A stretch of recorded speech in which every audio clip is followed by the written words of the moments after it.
হিন্দু মুসলমান অন্যান্য ধর্মের সমন্বয়ে একটি স্বাধীন বাংলাদেশ গড়ার জন্য আমরা অংশগ্রহণ করেছি। আমরা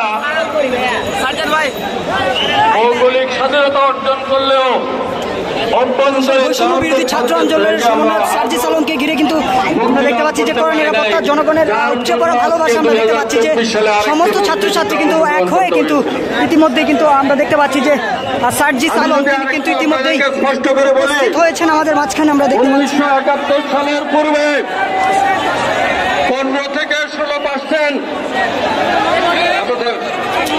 থেকে 16% হিন্দু এদেশে বাস করত, কিন্তু আজকে তাদের সংখ্যা 10%-এ কেন এসেছে আমি তার একটা খতিয়ান দেব।